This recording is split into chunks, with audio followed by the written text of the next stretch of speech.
audio, specifically things about Dr. Yunus, these visa policy changes, the transshipment stuff. It starts off strong, doesn't it? It really does. The audio uses this phrase, the translation is, India seems to be in a mad state. That's quite an opening statement. It is. A very striking way to put it. And it definitely signals, a critical stance right from the get-go. Mm-hmm. The source then immediately connects this mad state idea to specific actions it says Prime Minister Modi took. Okay, like what? Well, first off, the claim that India tried to pressure Bangladesh to take back Sheikh Hasina, apparently by threatening to shut down visa processing. Right, and according to this recording, that tactic didn't exactly work out as intended. Not according to the source, no. It claims Bangladesh hit back, closed its visas for Indians. And the audio suggests this caused, economic problems for India.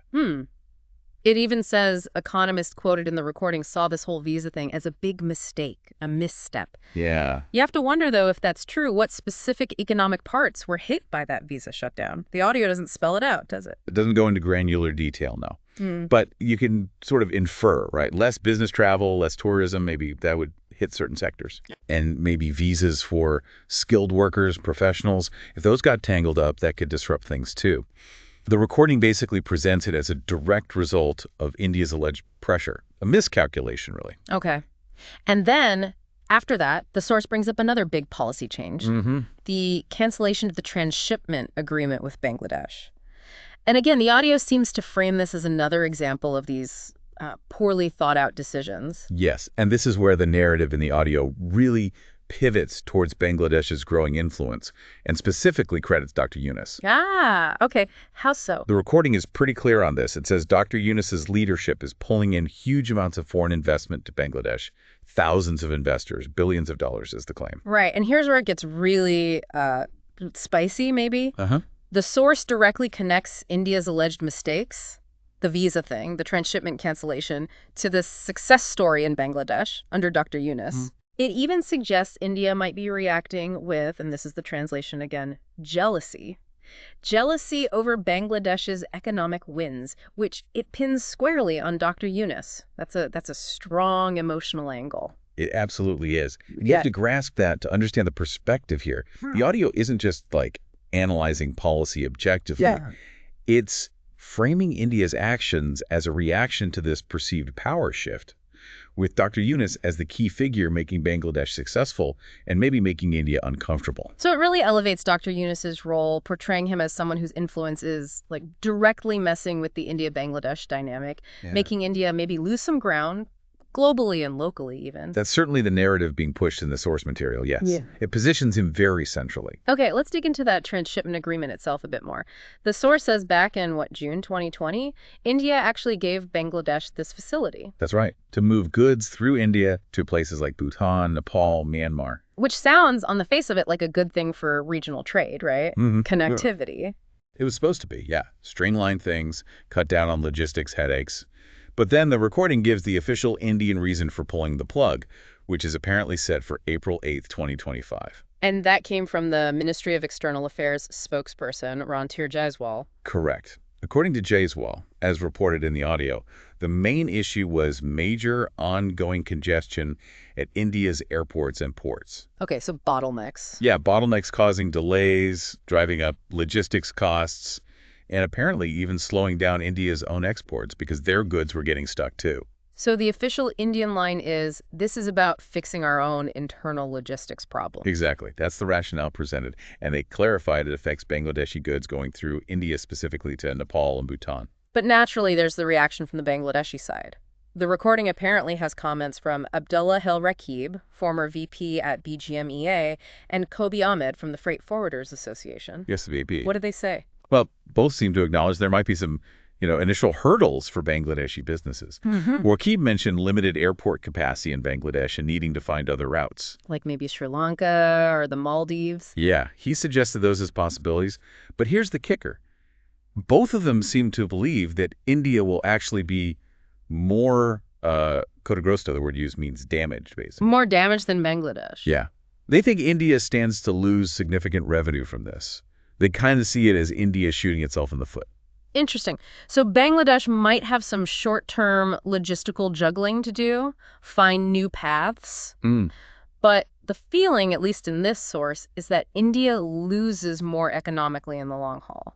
Which kind of circles back to that initial claim, doesn't it? That India's moves might be backfiring. It reinforces that narrative strongly. Especially if you see it through the lens the source provides India reacting poorly to Bangladesh's rise, a rise they attribute significantly to Dr. Yunus. Precisely. The audio weaves this thread.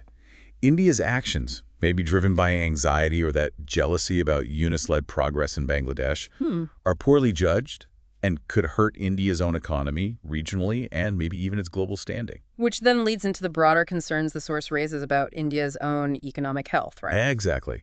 The implication is these actions aren't happening in a vacuum. They might be symptoms of, or contributing to, deeper economic issues in India. The recording mentions a claim, apparently from Indian economists within the source, that India is going through a, quote, critical period. Yes. And it points to specific things. The rupee falling to record lows, the stock market slide they can't seem to stop. And the prediction included is, frankly, quite stark. Yeah. The possibility, mentioned in the source, that India's economy could actually become bankrupt if these trends don't reverse. Wow, bankrupt. That's a very serious claim. It's extremely strong language, yes. Yeah. It reflects a high level of alarm in the perspective presented by this audio source. It paints a picture of India facing major headwinds. And the source seems to connect those headwinds, maybe implicitly, maybe explicitly in parts, back to these policy decisions regarding Bangladesh. There's definitely that linkage suggested throughout the narrative. Okay, so it's really vital here, I think, for us to just state clearly again. We're dissecting the claims and opinions from this specific audio source. Absolutely crucial. We're not taking sides, not endorsing any political view. We're just trying to understand the information and the viewpoint presented in this material. It's one interpretation. Exactly right. Our job here is to unpack the arguments made in the recording, how it connects India's policies towards Bangladesh with worries about its own economy, and this perception of Bangladesh gaining ground, especially highlighting Dr. Yunus's role in that whole dynamic. Right.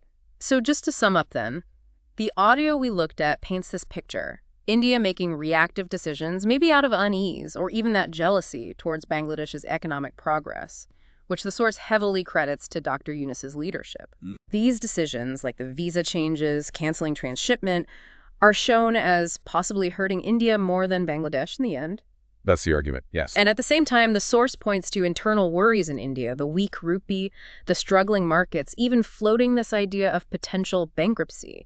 It's a narrative of India maybe losing influence, losing stability, both in the region and perhaps globally. That sums up the core narrative well. This deep dive, hopefully, has shed light on how this particular source connects India's recent policies, its economic anxieties, and the rising profile of Bangladesh, with Dr. Yunus really framed as a central figure driving that shift and potentially contributing to India's troubles. Yeah, it certainly gives you a clearer view of the specific arguments and perspectives raised in that audio material you shared. Absolutely. So thinking about all this, these contrasting views, these strong opinions about leadership, especially Dr. Yunus's highlighted role, it really makes you wonder, doesn't it? What are the bigger, longer-term geopolitical consequences for South Asia? That's the million-dollar question, isn't it? And what other factors might be influencing things that maybe weren't even touched on in this particular audio? How does this all play into India's position on the world stage going forward? Definitely leaves you with a lot to chew on about the shifting sands in the region.